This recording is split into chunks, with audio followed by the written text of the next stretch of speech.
Tonight, millions of people will open an app, tap a few times, and have dinner show up at their door.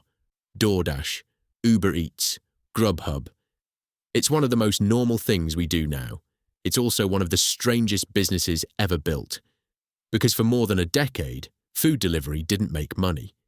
It lost it, billions of dollars a year, on purpose. The plan was to get you hooked on the convenience first and find the profit later. And in 2024, the profit finally arrived. For the first time, these apps started making real money. DoorDash alone went from years of losses to clearing nearly $800 million in a single quarter. But here's what doesn't add up. The food didn't get better. The drivers didn't get paid more. Your order didn't get cheaper, it got more expensive. So if the service got worse and the company started winning, who's losing? This isn't a story about one greedy company. It's about a model, one that only works by quietly taking from 3 people at the same time. The restaurant you ordered from, the driver who brought it, and you. And the clever part isn't that it takes from all 3. It's that it's built so you never notice, so you blame each other instead of the app. This is how food delivery actually works. Postmates, Caviar, Foodpanda. For 10 years, dozens of these apps flooded your city, funded by investors, all of them burning cash on purpose. The plan was simple. Lose money now, buy the habit, win the market, then figure out the profit later. But here's the problem they were all hiding. One delivery order has to pay 3 different people, the restaurant that cooks it, the driver who carries it, and the app in the middle, plus the cost of advertising to you. And a $25 order was never big enough to pay all 3. Even today, with the subsidy gone, the app keeps only about 13 to 15 cents on the dollar. After everything, it nets a profit of around 6%. On a $25 order, that's $1 or 2. The margins are razor thin. There's no slack to give back. So this isn't a story about a greedy company. It's worse than that. It's a company with no room to be generous. To anyone. Then around 2022, the cheap money ended. Interest rates climbed. Wall Street stopped rewarding growth and started demanding profit. The subsidy died, and the bill came due. Therefore, someone had to start paying for real. The apps made very sure it wasn't them. Start with the restaurant, the one you actually wanted to order from. To be on the app, it pays a commission.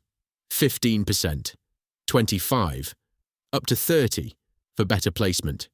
And once you add the promotions and the fees, the real cost often lands between 30% and 40% of the order. Now hold that against what a small restaurant actually keeps.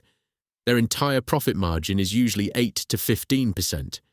The app's cut is bigger than the profit. So they're trapped. Leave the app and they vanish, because the app is the storefront now. Stay and they can lose money on the plate. Therefore, they do the only thing left. They raise the prices, but only inside the app. Order DoorDash and you're paying around 70% more than walking in. A $9.85 Chick-fil-A order, $23.01 on Grubhub. And when you see that price, you blame the restaurant for gouging you. You never see the 30% cut sitting underneath it. Some tried to escape, building delivery-only ghost kitchens with no dining room, just to dodge the rent and feed the app. It collapsed. At one major operator, more than half the kitchens failed. Funding for the whole idea fell 95% in a year. The exit closed. Now the driver, the person who actually shows up. The median DoorDash driver makes around $11 an hour before expenses.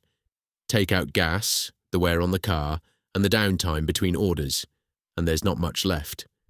But to see what these apps really think a driver is worth, you don't need their opinion. You just need the one place that forced their hand. In 2023, New York City did something no one else had. It set a minimum wage for delivery workers. The apps now had to pay them a real floor. So in December, DoorDash and Uber Eats changed one screen, the one where you tip. They moved it, out of checkout, to after the food arrives.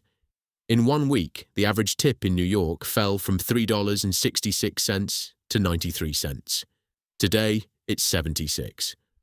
On the apps that left the tip button alone, it's still $2.17.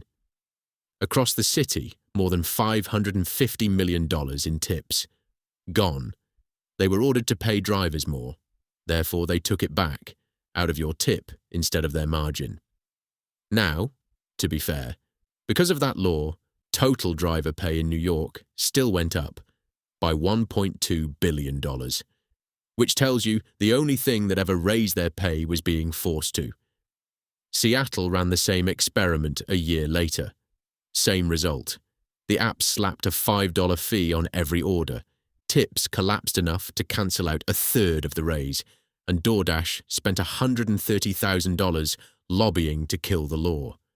And now the driver blames you for tipping 76 cents. You blame the driver for expecting more. Neither of you moved that button, which brings it back to you. Look at the receipt. Really look. The menu price already marked up, then a service fee, a delivery fee, sometimes a small order fee. Then the tip, nudged down so the driver absorbs the gap, not the app. A $30 dinner becomes $45, $50 by the time you hit pay. And then the masterstroke, the subscription. Pay a monthly fee, and the other fees get smaller. It feels like a deal, but all you've really done is pay them up front to make sure you keep ordering. You're not saving money. You're being kept. Here's the part you can't see. You can't actually tell where any of that money goes. And that is not an accident. In 2024, the Federal Trade Commission went after Grubhub. Read what they found, in their words, the company tricked its customers, deceived its drivers, and unfairly damaged restaurants. All three, in one sentence. The fees aren't just high. They're built so you can't tell who's taking what. So step back and look at the whole table. The restaurant raised the price, so you blamed the restaurant. The app hid the tip, so the driver blamed you. The fees piled up, so you blamed the fees, or the driver, or the food. Every one of those fights is between the three people paying for the platform. Not one of them is aimed at the platform. Because food delivery's real invention was never the logistics. Plenty of companies take too much. This one figured out how to take from three people at once and make them blame each other for it. The only relationship at that table that's truly opposed, you, against the app, is the one you were built never to see. It took a federal regulator to say it out loud, naming all three victims in a single line, because the receipt is designed so you never could. So, go back to the beginning. For 10 years, you were the one being paid to use these apps. Cheap food, subsidized rides, someone else covering the difference. Now you pay, the restaurant pays, the driver pays, and the company that spent a decade losing money turns a profit every quarter, while the three of you argue about the tip. Food delivery didn't win by taking more of your money. It won by making sure you could never see who took it. It didn't get cheaper to run. It just got better at deciding who pays and who you blame. So, is this a broken business or a business working exactly as designed? Tell me in the comments. I read them, and if you want more of the stories companies would rather you never added up, where the subscribe button is.